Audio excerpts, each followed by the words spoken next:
Hello, Salt Strong Nation. Joe Simons, like diamonds, like bucktails. Doggone, this is going to be a fun one. We've been talking about doing this for a while. Teamed up with John Skinner, the man, like Mr. Bucktail himself up north. He's written a book on bucktails, and he actually did a course with us, exclusive only at Salt Strong, called Bucktail Mastery, and it's his 25 plus years of on the water experiences, tips, tactics, shortcuts, etc., to mastering the art of using a bucktail. And Justin and I were talking about this offline. You know, I kind of thought at first the course was going to be for people more up north because that's the majority of his audience. But he has a house here in Florida, spends half his year in Florida. So a lot of those videos you see on John Skinner's YouTube channel, which you should subscribe to, they're done here in Florida. And part of the course, he did a little bonus just for Florida. It was a big part of the bonus. And the one day he went out and caught like 11 species in our home waters using nothing but a little white bucktail jig. And obviously, John, I would say he's quite the expert and has kind of perfected the craft. And he has all different types of weights, which we're going to talk about, different types of jig heads for the bucktail, even trailers for different bucktails and different types of trailers and size of trailers, depending on what he's targeting. It's a whole lot more than what a lot of people just think of as, oh, it's just a white bucktail. So I got Justin and we got Luke on this podcast as well. What's up, guys? Ready to talk bucktails. Man, real quick, a little thing from our sponsor here. This episode sponsored by LaCroix. Pamplemousse LaCroix. You guys had this flavor? I saw it in the fridge here. That's got to be a made-up fruit. I'm here at the office, and we had pamplemousse. A hint of pamplemousse is the flavor. All right, so Justin, you're the smartest guy on this podcast. What is pamplemousse? A very rare exotic fruit grown in the southern region of France. Sounds like it. You had me going. You had me going there. If anyone knows what pamplemousse is, I have no idea, but it's got to be some type of a fruit, right? Because normally you use anyhow. Yeah, let's not worry about it. Let's talk about let's talk about better flavors of LaCroix before we get on the pamplemousse. All right, let's talk about bucktails. So Luke, you and I, we have fond memories of bucktails, in particular for you Florida folks, Millie's bucktails. Those are like the OGs in Florida. And so, Luke and I grew up as bass anglers, and we had some friends, Ouija Bentley, Squire Smith, you guys are listening, had an impact on us big time. And in terms of getting into saltwater. And, we came over because my dad's great friends with those two fine men, and they have a place down on Marco Island. So many moons ago, quite a few decades ago, probably 10 years oldish, we're out there, what Caxam has passed in some of those areas in Marco Island, just throwing big old white Millie bucktails. And that was where we caught our first like legit big snook, where we were like hooked. So to me, it's kind of one of those, it's just a lot of great memories of catching like monster snook. Kind of like the Fishing in Our Soul song, some good memories of white bucktail jigs. I got to be honest, I don't use them as much today though.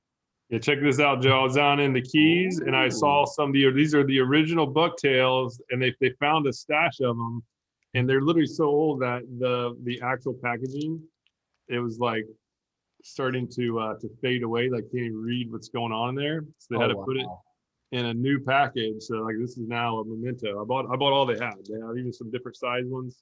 We never used these, but we used the heck out of these things. These were like my first snook caught on these Millie's bucktails. So what was the original price? Was it $1.70? I guess so. Yeah, it's $1.78. I guess it's $1.78. Wow. Yeah. Now like I've got a Spro because we have these on our site. Spro is, definitely one of the leaders now in bucktails. And what are these, Justin? Like 5, 6, 7? Yeah, something like that, like $5 or so. But you're getting a Gamakatsu hook. It's a black nickel. It's reinforced. Like bucktails now compared to bucktails 25, 30 years ago is like, it's night and day. We have the technology, that's the thing. We're making the horses stronger. We got better hair. A lot of them have like silver, like flash in there. Put some flashaboo, kind of like a lot of kind of like fly tying stuff starting to get incorporated with the bucktails too. So, yeah. But they all seem to work. They're great lures, just all-purpose lures. And as always, though, it's all about putting them in the feeding zone. Like, so that's what Skinner's doing such a great job at. Yeah. Is getting down to Florida and quickly figuring out where fish are holding, and he's hammering some good fish with those lures. So let's talk about, I don't know, maybe 5-10 reasons why you need to have a bucktail in your arsenal. Who wants to kick it off? I mean, the first thing I think of is the bucktail. The hair that's used doesn't look like anything else that you have in your tackle box. Not like a topwater, not like a paddle tail, not like a jerkbait. And for whatever reason, fish react differently to the hair that is on a bucktail. The way that it might not look realistic here to our eyes, but in the water, when it gets wet and it creates this particular silhouette moving through the water, it looks very real. I mean, sometimes some bucktails are made with real deer hair, like they're made with real animal hair, not like a synthetic material. And I guess when it's in the water, nothing can really copy it. So I think when all else fails, if you're trying to have, a natural presentation. Nope. Did he freeze? I think this is the first thing that I think of is it's unique. Nope. Huh? Oh, I'm here. Hello. Justin. Good morning, He gentlemen. gets so excited talking about bucktails. It's excitement messed up the connection. And I agree with that. So as far as just the action in the water, this deer hair, it basically pulsates. Once it's wet, it'll kind of, as you jig it, it'll just pulsate in the water, and it seems to really trigger fish, and both big and small. They're just it's just an effective lure. So let's kind of pivot over to circumstances when you would use it, right? Like I'm going to say an obvious one: fishing on a beach or a pass in the summertime for snook. No brainer. Like that's one that I would always have on me at any given time. I know some of our insider members who are posting quite a few of their little beach fish pics with pretty nice sized snook. A lot of them are using white bucktail jigs. Yeah, now I'm now this is what the reason why I don't throw those is because with the power prawn, like literally the power prawn has the same type of action, but it just looks more realistic. So I've found that I'm catching more and averaging bigger fish once I've switched to the same situation, right? A jig that's bouncing off the bottom. I feel like when they come up close to pick your fish, we'll be more likely to pick these things off. So that's why I've personally stopped using bucktails. Unless I'm casting into the wind, right? When you're punching into the wind, these things have zero wind resistance, and it'll punch through better than, almost as good as a spoon, but it'll punch through better than like any jig with the soft plastic on it. So you see what's behind me, Luke, in the office here? I'm literally sitting in front of, I'm going to say 1,000 power prawns that just came in. Yeah, so that's why I personally don't have them in videos, right? And even just getting snagged too, like just a power prawn on a jig head doesn't cost as much as a bucktail. So if I do get snagged at the bottom and have to break off, it's not as costly. So that's my personal reason why I now rarely use them, but I always have them on me, like because they are like if puffer fish are around, that's when I go for this as well instead of soft plastics. Justin, I know you just won couple $1,000 in a tournament. Are you using any kind of jig like that? I don't even know what you were using because you guys were kind of near shore kayak tournament. Yeah. Before I share all the secrets, am I coming in clear or am I still a little laggy choppy? Oh, you look great. Oh, why? Thank you, sir. Yeah. So you're welcome there, Pamplemousse. I'll actually share a little bit of a secret with you guys. When it comes to getting primo bait offshore. So I did do a kayak tournament this past weekend. I did very well and took second place out of like about 100 kayakers in an offshore tournament in like 3-foot seas and catching kingfish and tuna and like, the stuff people dream about doing. I'm doing it out of a little plastic boat. So it's pretty cool. But a friend of mine, Adam Fisk, grew up in Southeast Florida. He's down in Panama right now. And he said, hey man, don't ever like underestimate the power of a bucktail when it comes to catching a variety of species. I love using vertical jigs. I'm a big live bait guy when I'm offshore because I just don't want to second chance it. But if I want to get a blue runner or I want to get like a small Almaco, to get a variety of different bait to put out, sometimes a different bait that's got a big profile vibration. Wahoo, because you just put the key in on, is the way to go. And you actually don't need something super heavy. They've got, 1, 2, 4 ounce bucktails, but you can use a 1/4 ounce, you can use 3/8 ounce, you can use different sizes and get down water, no problem. If there's no current, you don't need to go heavy. And just a simple yo-yo technique or even bobbing with the waves, you'd be surprised what kind of different bait fish you can get to put right back out and get a trophy fish that no one's going to get because you're using a bait. Oh, we lost. You keep freezing up. Yeah, we need to have a symbol for him that we can do when he's starting to break up. Oh, we just completely lost him. We just lost him altogether. I think what my friend Justin was trying to say is, yes. So it sounds like he was using bucktails in the tournament, just vertical jigging them. Is that what you got? He was talking about using the catch bait fish. He was using for the tuna and stuff. He was using the big like metal jigging, those big jigs. But back to the inshore, which is probably most of our people are using them for. They just work. They flat out catch fish, and as Justin's saying, you can get different sizes. And just like with any lure, especially lures that like jigs that are most often bounced along the bottom, it's incredibly important to have multiple sizes, both on the length as well as the weight, to cover the different depth zones, as well as the different sizes to try to mimic the size bait fish that the predators are honed in on. And even those real small ones, they're actually excellent pompano lures. The little small bucktails, pompano absolutely love them, and then as they get bigger, right, then the bigger predators will then be more likely to get them. But it's just a great all around lure. All right, let's because I have a couple more here. Let's talk about pompano. Which one are you using for pompano? Do you have one handy? So my personal favorite, I guess it's not bucktail hair, but I just like these little guys. They're obviously need smaller ones. These are made by Buccaneer. I might have it upside down. No, it's good. So Buccaneer Bait Company, and they're actually little spec jigs. It's a tandem rig.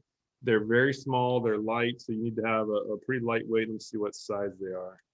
So this is, I guess, 1/8 ounce, maybe. Can't really tell exactly what it is. But whether it's yellow or white, I've used in pink. They all seem to work, but they just have, again, a little darting motion that they're on the tandem rig, so they're kind of darting all around, and it just drives fish crazy. I've caught a bunch of pompano with them, obviously ladyfish and jacks, crush them. Maybe caught snook with it, right? When those fish are dialed in to little small bait fish, which they are right now, for a lot of us, these little tiny jigs can actually be the best thing for even the bigger fish too.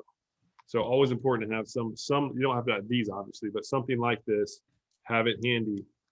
Because as soon as you see those pompanos start skipping out of your wake, circle back around and drift through that zone and throw these things.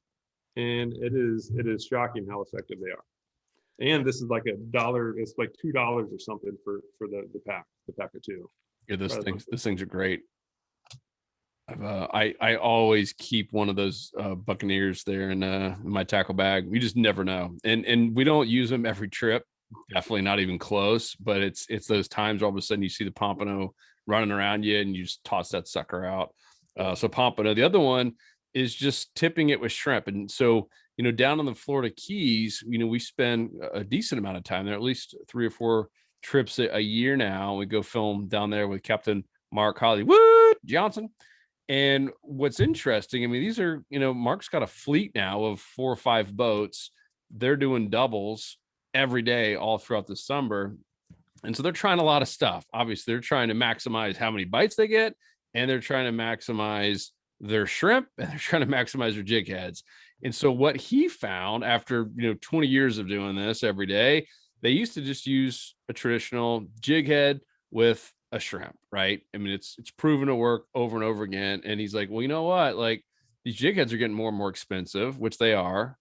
And he's like, if I go buy a bunch of bucktails in bulk, I can get the price down. And so now he's using a white, just normal bucktail with the same size lead, let's just say 1/4 ounce, with the shrimp. And here's the beauty of it.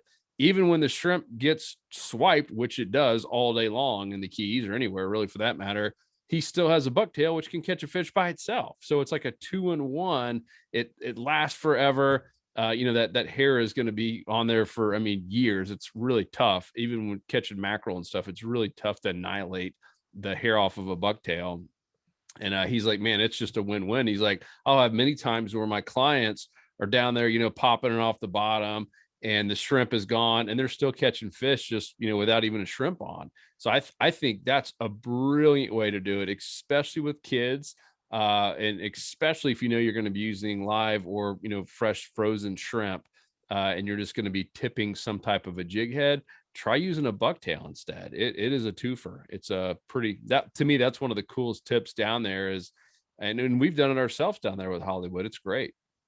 Yeah, and the key is to rig it streamlined so that it's not helicoptering. Like you can't just rig the shrimp right in the knuckle, right in the middle of it. Now it's going to be helicoptering, look terrible. You basically need to, just like a normal jig head, right? You pull off the tail in most cases and then thread it up just like you would a soft plastic so that it's just streamlined. You do not want it to be, you want to make sure that it's not helicoptering in the water.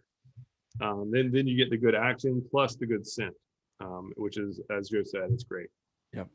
Now, another one, and down in the Keys, they've been using bucktails for forever, even, for bonefish, for permit, for everything. And what is the one, the arrowhead? Is that the name of it? They're called skimmer bucktails. Yeah, where I arrowhead guess. shaped. Yep. Head, it's flat. Skimmer. I wish I had one here. I know I have one somewhere. I couldn't find it. I've got a whole bin of jigs, mostly bucktails in here. But it's basically designed to ride higher in the water. So it has a flat, basically a flat head, and then so as you retrieve it, it's basically planing out. It's not digging down. Because for bonefish, right, like they're usually in super shallow water, and if you throw this guy out, right, this is one that has a traditional kind of rounded off head. It's just going to dive straight down. You're going to be stuck in the grass immediately. Whereas those arrow ones will just kind of plane right over the shallows. A little bit of a flutter kick. Justin, are you back? I see your name on here. I think so. Ooh, we got audio. Can't see your face. I read the Spark Notes. Basically, bucktails catch everything.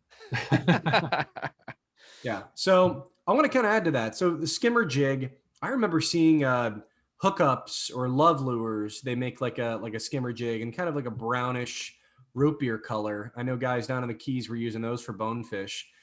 I like that kind of diamond or triangle shaped head to them. The only downside I see about those type of bucktails is that they don't cast as well. So those rounded heads are great. They do kind of, have this vertical up and down retrieve, and they bounce well. Those skimmer bucktails, well, if they've got a weed guard on them, you can glide them through the grass, and that's great. But casting them, especially into a wind, is tough. It's like a kite. It'll just kind of throw it up, and it's not going to dart through the air as easy. Yeah, and they're naturally lighter too because they're designed to not go. I guess they're designed for the shallows. So yeah, they're lighter too. Like the ones I have are 1/4 ounce, and it does not. Again, a 1/4 ounce. It's not like a 1/4 ounce jig head that you put a soft plastic on. That soft plastic weighs a good amount. Just a 1/4 ounce bucktail by itself, especially with that flat face, definitely does not cast as far as like a 1/4 ounce jig head with soft plastic. So I just pulled one out. This is one of the original kind of skimmers. This isn't as wide as a lot of the newer ones, but as you can see, it's basically has a flat face that's curved up a little bit. So as you're retrieving, it's riding up here. So original millies, and this is actually this is probably one of the original one with the actual feather in there. Ooh, some incorporate feathers. Red feather in there. But the cool thing about bucktails, you can actually make your own too. So here's one that I just did. This is a DOA cow jig head, right? It's a normal DOA cow jig head. I like tying flies. So I just basically tied a fly on that jig head. It's got a couple little feathers in there, little bucktail hair, and this puppy is dynamite at snook lights at night. Absolutely crushing. That was going to be one of my other tips. So, Luke and I spent a lot of time down in Little Gasparilla Island. We had a guy that worked for our father who had a house down there, and he kind of gave us unlimited access. We had the key anytime we wanted, and we spent a lot of time down there. And as a teenager, it's so cool to stay up late at night, and even cooler to stay up late at night and catch big snook at the docks. And that was one that It didn't work every time, but it was one of the most consistent, was just taking a white bucktail jig with maybe a little bit of red in it and just ripping it through the snook lights, especially right there on the shadow line. And then, we did Snook Mastery with Sia Richardson, and he had a whole bonus section. And if you made it this far, I'll just tell you what it was, because he confirmed that. It's like one of my all-time favorites for catching snook at nighttime is just a white bucktail jig, and I just rip it. Like, I'm talking burning it through the lights, the snook lights, and they cannot resist it. It works incredibly well for whatever reason. I'd still take a power prawn, just because I've seen what's happened here since we brought out power prawn. And I think that's another reason I mentioned earlier that Luke and I, you don't see us using bucktails a lot. I think everyone has different confidence baits, and I've just found that things like power prawn have worked a little bit better for me in the similar type of circumstances. But then again, I always have at least one, if not multiple bucktails, different sizes in my tackle bag at any given time. But man, those snook lights, what do you think it is? Why is it just reaction at that point? Because you kind of touched on it earlier before you bounced off, Justin. You said it looks real. What does it look real to? Like, what does it look like? What does a bucktail look like underwater? I don't know, man. I mean, really, it looks like a small pilchard or a small glass minnow darting around. If we try to recreate that action with a soft plastic, I would say maybe a small jerkbait, like a 4-inch or smaller jerkbait, might be similar.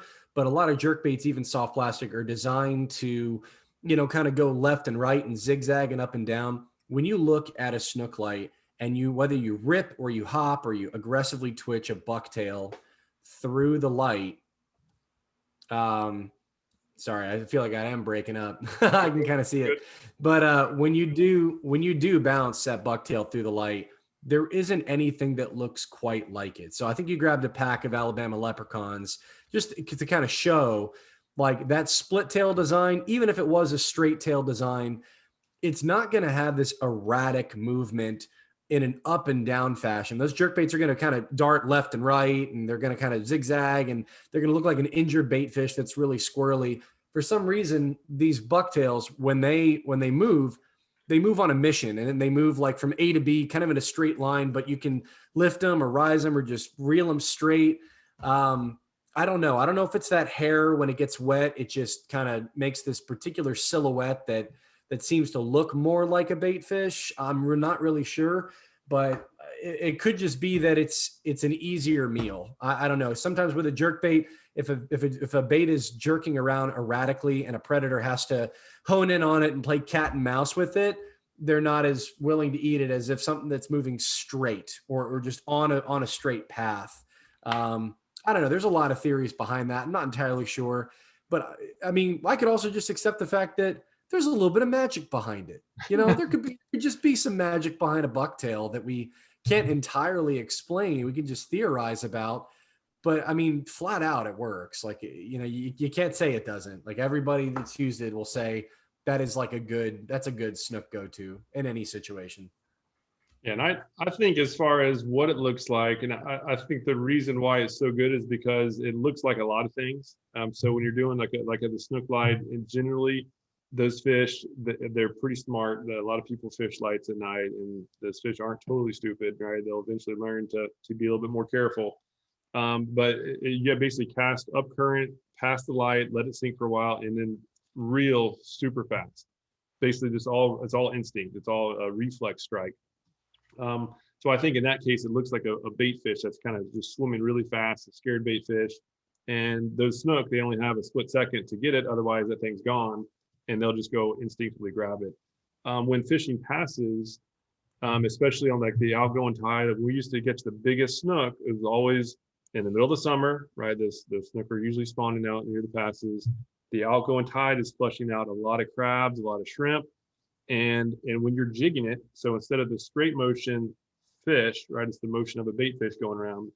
When you're jigging it along the bottom, now it looks a lot like a scared shrimp or even a crab that's kind of shifting around and trying to get away from a predator. And so I think for that reason is why it works. It really just flat out works. It works throughout all seasons. It's similar to that Alabama leprechaun. right? When doing the double twitch method, it looks exactly, looking at the underwater footage, it looks just like a scared shrimp popping out of the seagrass. When the actual design is really more for a bait fish. It has like the split tail bait fish, but it's the motion of the retrieve will actually make it look like one thing or the other, which is a huge advantage for catching fish, in different situations, right? Because sometimes the predators are honed in on shrimp, sometimes they want crab, sometimes they want bait fish. And if one lure can mimic all of them, then that's awesome, right? That's less lure testing that you have to do. That's why we love that Slam Shady so much. Although Alabama Leprechaun today, Luke and I went out fishing this morning, did a little on the water testing with some new things that we're trying out, including new rod, by the way. Woo, pumped about that. And also we got Fred fooling redfish every day, and Gold Digger. And man, Alabama Leprechaun, for whatever reason, the trout were just inhaling, and couple decent sized trout. That was fun, and that was without a trolling motor, Justin. Ooh, I don't know how people used to do it without trolling motors.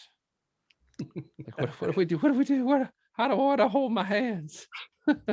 So another situation, back to actually fishing with bucktails. Another situation where they are very effective. And this is where I would say a lot of people are catching the really big fish with bucktails is around passes, and like inlets. And that's these bigger ones, right? So there's a lot of different ones here, different examples, but they're usually like, these are bigger bucktails. In many cases, like this one's probably about 4 inches with a trailer that goes on probably another 4 inches. They're like an ounce, right? Some of them are even up to 2 ounces, some more, some less. But there's basically a big bulky profile that you can just kind of bounce or even swim with the current through the passes. And a lot of times at night, they absolutely crush big snook and redfish and tarpon, all sorts of stuff. Just absolutely just demolish those things. Big old Flarehawks. Yeah, the big flare. There's a lot of different companies out there, and they're relatively inexpensive, right? So a lot of times when you get to those bigger profile lures, they're going to be expensive. Like if you get one of those lip diving plugs, like wind cheaters and all that stuff that people use at inlets as well. Those are way more expensive than a bucktail. And knowing all the structure down there, you're going to get broken off. So obviously you need to put the cost factor in, but they just flat out work. They flat out catch fish. Yeah, and you want to talk about what a Flarehawk imitates. Like that's one of those theory rabbit holes that we've never really figured out. Is those big Flarehawks? They have such a big profile to them. I mean, with a small 1/4 ounce bucktail and they get wet, they kind of condense. They look like a glass minnow or a pilchard. To us, it can make sense. When you use 1.5 ounce or a 2 ounce Flarehawk at night fishing for snook, for some reason, those things slay. And everybody's got different theories on, when that plumes up and you jerk it, or it's at you're trying to take it in and out of a rock, what it could possibly look like. I mean, it looks kind of goofy. I saw a guy in downtown Orlando had the same haircut right there. Yeah, that's the style. Red-tail hawk was starting to look like mine here a little bit. Oh yeah. Well, I'm working a little red painted ponytail in the back. That'd be cool. But it could be anything, because when they're this big too, I mean that almost, obviously when the water's constricting it, now it really takes on the shape of like a mahara, pinfish, a lot of the kind of the flatter fish, the flatter bog dwellers, grunts. And so maybe that's even what they're designed to do. That one, didn't the other one have like even a longer trailer, like hair? It looked like an eel. I mean, at some point you get them 7-9 inches long. It's like, what is that thing? Just flailing all over the place. But they work, right? I mean, you see those guys on Instagram who are catching those monster snook at night, and not all of them are using Flarehawks or some version of it, but man, a ton of them are. It's wild how well those work in the passes and inlets. But again, and just to not oversell the kind of overemphasized bucktails, right? Like back to why I don't use them much anymore. We used to catch a bunch of big snook with bucktails down in Marco for many years. Did it mostly right in the twilights, like right at the hot bite time. I don't remember ever catching any 36 plus inch snook in the middle of the day with them. Maybe a couple back in the mangroves, but we went down fishing with Marco, one of our insider members, Marcos, who actually introduced us to these power prawns. We hammered big snook in the middle of the day, even out on the wrecks, just bouncing along the bottom. So it totally blew me away. Where again, I think that if you're looking for the action in in clear water or daylight times, I would personally recommend something that looks realistic to a picky fish. Yep. And we basically fished them the same way. Because that's kind of the next subject here is how to retrieve a bucktail. And how we grew up fishing them was fishing in some current, obviously, in these passes and inlets, and you're casting, and we're just a couple bops or one hit, whatever you're comfortable with, whatever you're into, and just making sure that thing is popping off the bottom, which is why you have to have the right size jig head. And we kind of did the exact same thing with Marcos, right? I mean, we would almost wait, and actually we did wait until you could actually feel that weight hit the bottom, then pop it up again. That's normally right when you get the hit. And we fished those power prawns on half ounce, even a full ounce jig head, I think, in one of the spots. I mean, it was just like, holy smokes, does this really work? And we kept, that first snook that I caught, first I got wrecked on one in a wreck. I was not expecting that size of a fish to just hammer the power prawn in the first few minutes. And the next one I owned it, and I missed close to 40 inches. And I was like, what in the world? And we did that all day long. And like Luke said, the absolute heat of the day up until when the rainstorms came in. And it was mind-boggling how well those power prawns work. So I'm with you. I still take bucktails everywhere I go, but I'm all about the power prawn personally, in the same types of environment. Just confidence. I've used it. I know it works. I've seen it work. It's eerie how well those big prawns work. Absolutely. But again, as far as just the overall retrieve, it's like John Skinner has this bucktail course, and the retrieve tactics, it really applies to the power prawn jigs. It applies to really any jig for that matter, even like a paddle tail jig, right? If you're the key, as you'll see in the course and as you see in a lot of our videos, is depth control, is making sure that you're at the right depth. Obviously, you need to be in a good spot, number one, right? If you're not in a spot with a bunch of fish, you can have the best lure you could ever imagine and still won't catch anything. And conversely, if you're in a good spot, if there's a lot of feeding fish around, you can pretty much throw any lure and catch a bunch of fish. So always, I guess, although we talk about lures a lot, never lose focus on finding the actual fish, finding the zone, and then, but also finding the depth to cover as well. And then you need to have that jig, whatever kind of jig it is, whether it's bucktail or whatever, and that applies to that depth. And that's when the magic happens. And again, Marcos had it just dialed in. So we literally from sun up all the way to like 4 or 5 in the afternoon.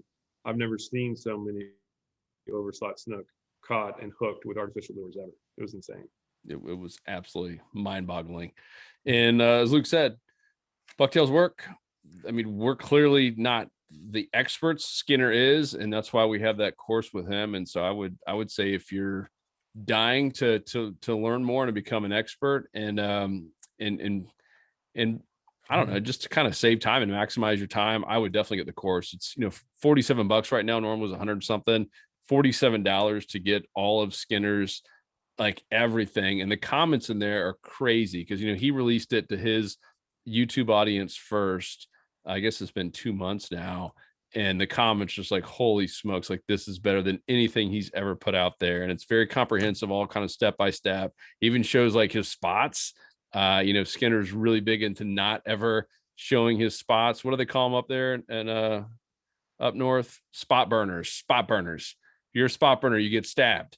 No one likes spot burners up there. And so he's dude, it's a big deal. Like, man, they get people down here in Florida don't like it, but up there, it's a massive deal. And so it was one of the first times too where he's like, all right, I'm gonna share a couple of spots with the people who are investing in this course, which I thought was pretty cool. But more importantly, he's like, guys, Luke, you nailed it. It's about being able to find these spots. Like, you can't just have one GPS spot and rely on it all year long. And so he talked about how he finds the spots was the most important thing. And it's a stellar course. I was one of the first people to watch it, and I was blown away with all the stuff that dude does with bucktails.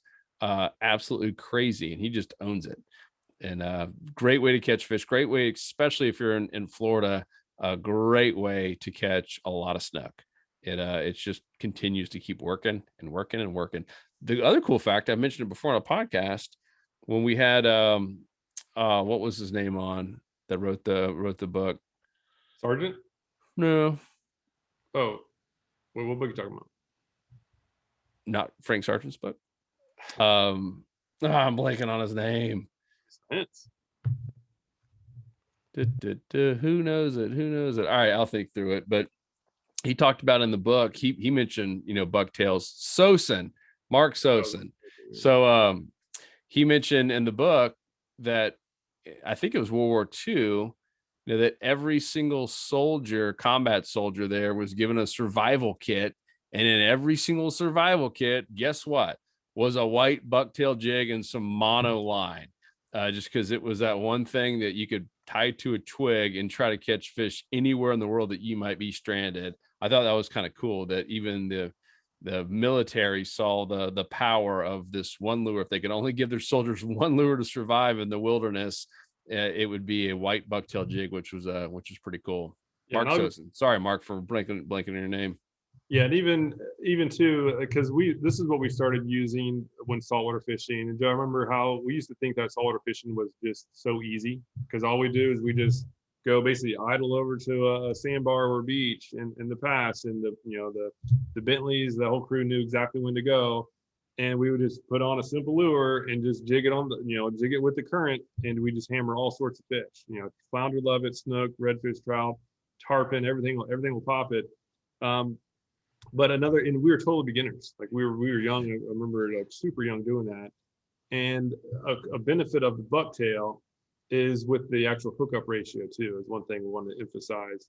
Because when a fish hits it, right, they hit and pretty much all this hair is not there. So you have very little material that is going to restrict your hook set and even the weight when you're fighting the fish. Unlike, right, if you're using a soft plastic, in many cases the fish will hit it. And I've done a lot of underwater film showing fish, just seeing what fish do, and in most cases they're coming up from behind and they actually hit the tail up to have these bait fish go in their belly, in their stomach head first. And in many cases that tail will wrap around and get snagged on the actual hook point. And so if you don't have a good hook set, if you don't have a good sturdy rod, you can actually miss a good amount of strikes. So long story short, bucktails do not have that issue, right? If those fish come in, they'll just bump that hair up and they're caught. So the hookup ratio on these puppies is really good. Good. Justin, anything else to add? No, I agree with Luke. I think that it's a finesse. I can't help but like make a joke about everything. I'm sorry, guys. It's like you could pull a bucktail through the Amazon forest and it will not snag. Like that is the first thing I think, but that's true. Like there's nothing to restrict the initial strike. Snook, fishing on the beach just with bucktails. Snook are known for sometimes just quick popping, quick striking a lure.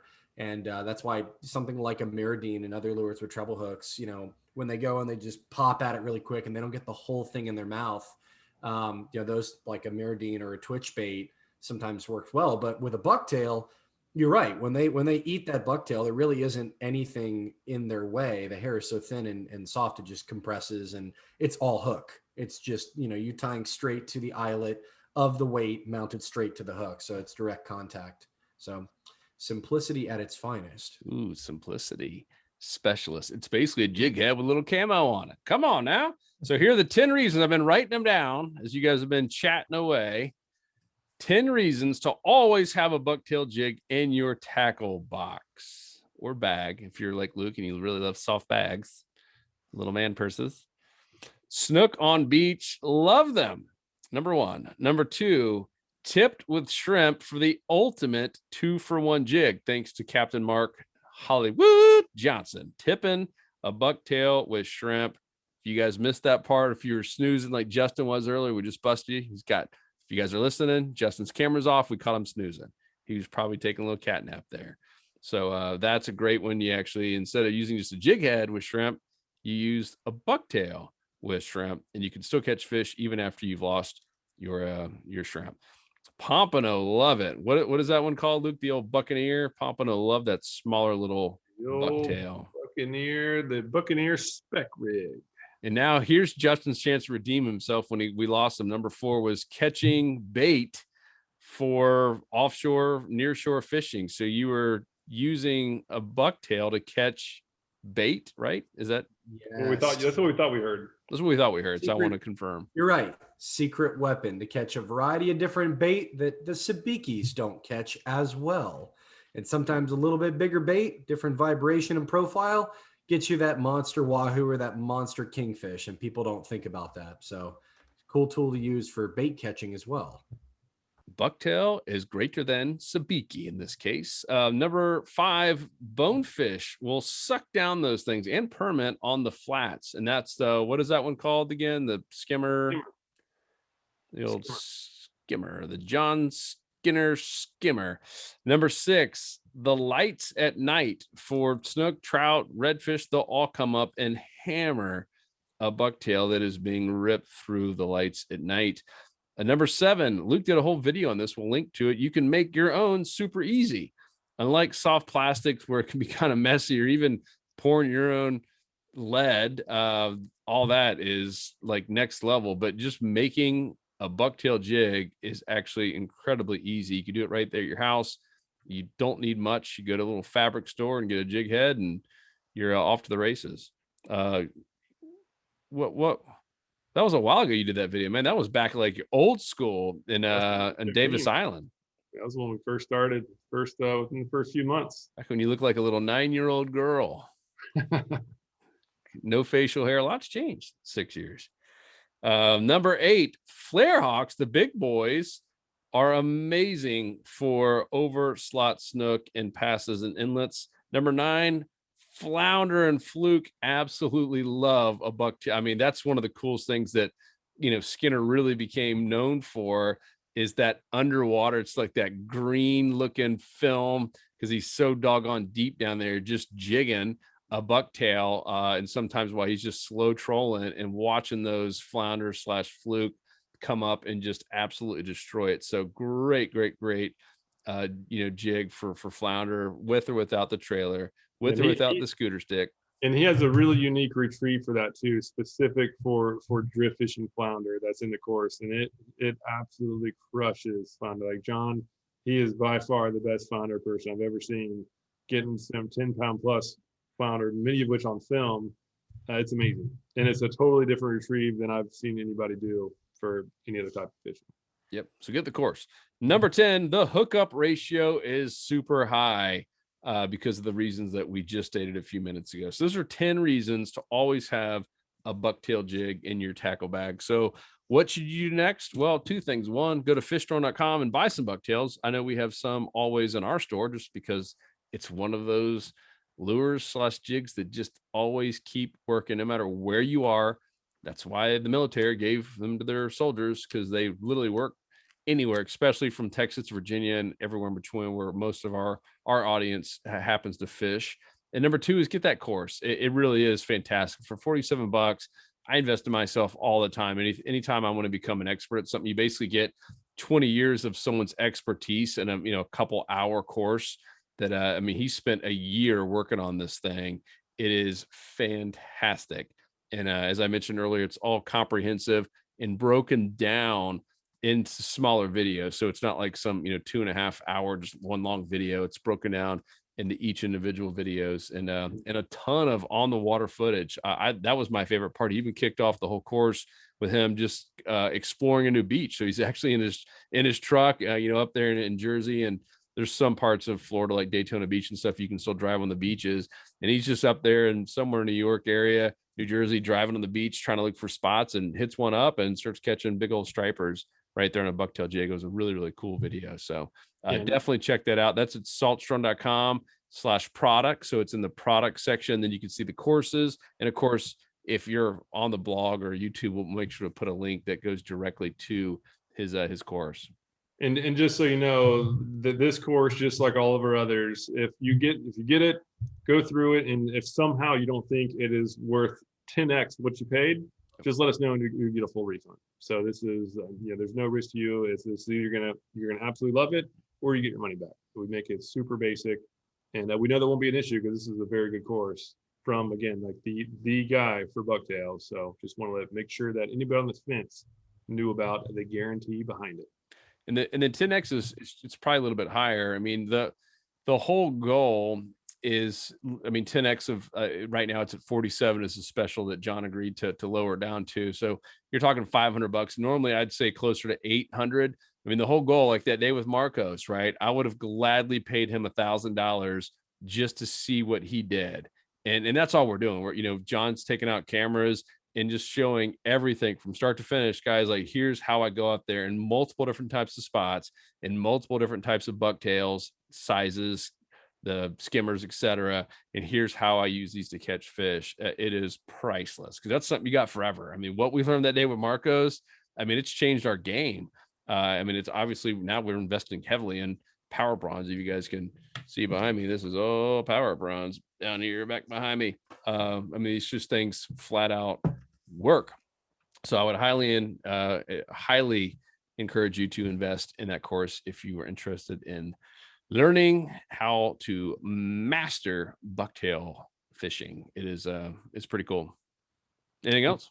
I'll say the third thing too, if you haven't yet done so, make sure to join the Insider Club. Yes. Right? Because it really comes down to finding the fish. Even if you have the perfect lure and the perfect retrieve for that lure, if you're not getting yourself, in particular, getting that lure in front of the fish, right? If you're not getting in front of the feeding zones on a consistent basis, you're not going to be catching fish on a consistent basis. And if on the converse, if you actually are good about finding the feeding zones, which is what the Insider Club is 100% dedicated to, is we give every week exactly what the feeding trends have been, and then we actually look at the weather and say what kind of adjustments you need to make, if any. And it's really all about getting those feeding zones. And so that's the 100% focus on there. Obviously, in there we have, if you're a total beginner, we have some courses to get you up to an advanced angler. And if you're advanced, then you can just do in 10 minutes a week, just listen to just that one video, which is the game plan. You can get a synopsis of what's happened this past week. And then what kind of trends to think about on your next trip. So highly recommend that. Yep. Every time I keep putting this LaCroix up to my mouth, I keep smelling Dr. Juice, and I realize it's because it's on my fingers from earlier. We were cranking up the Dr. Juice on the lures today. It's like, man, why does this thing smell like Dr. Juice? That stuff is potent. It is. Dang. Justin, you like some Dr. Juice? I'm trying to figure out what the name of that LaCroix water is called again. Pamplemousse. Pamplemousse. Do you see it? Can you see it? Pamplemousse. Pamplemousse. Mousse. Two S's. Oh man. Yeah, that's mousse. All right, guys, hope this was helpful. John Skinner, thank you so much for all that you've done for really just fishermen all over the world. Love watching you. Love learning from you, and we have thoroughly enjoyed the last couple of courses. I know we were even talking about some future ones, so I would highly recommend getting the course from Skinner there.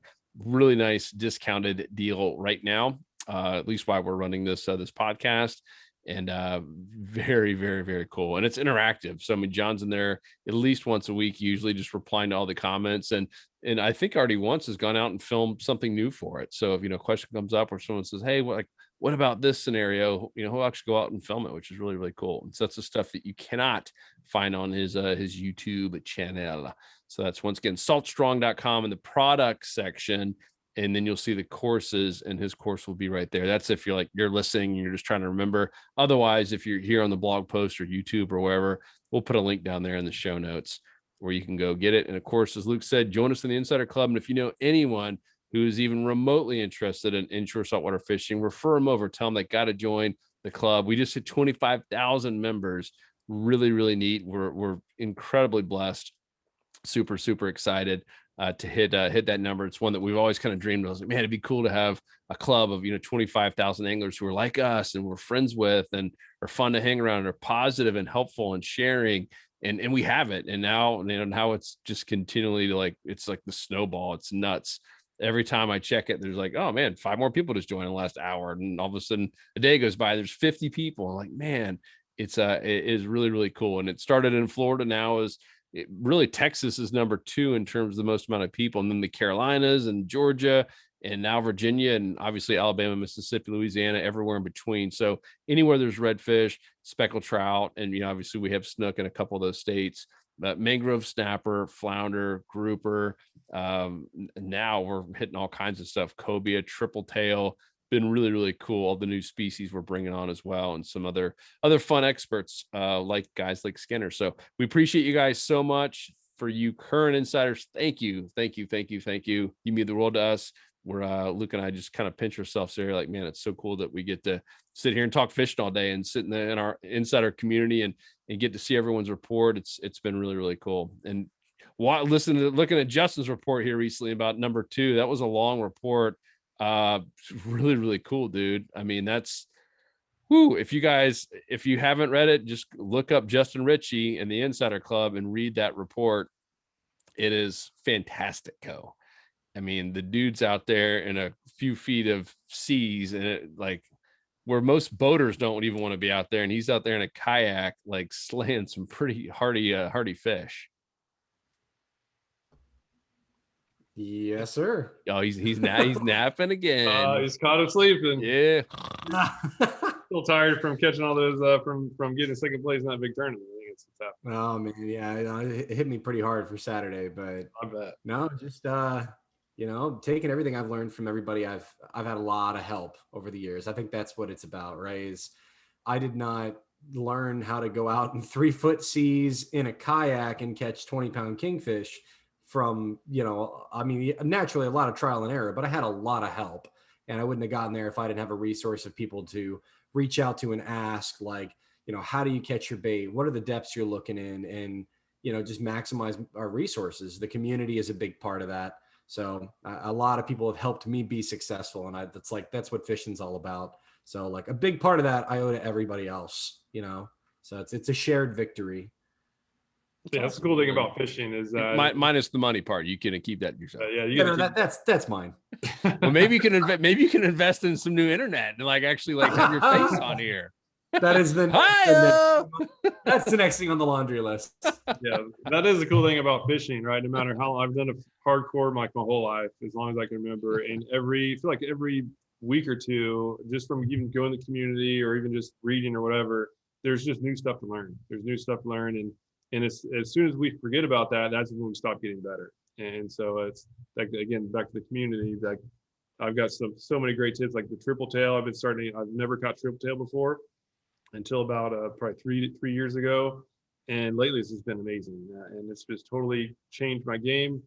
And you just never know when that next tip will come or who it'll come from. And now that we have over 20,000 members, many of which are posting helpful reports in the community, in the private community, it's just an absolute amazing amount of it's just an amazing resource. There's nothing that comes even close to it, and that's why we offer such a big guarantee. Just try it.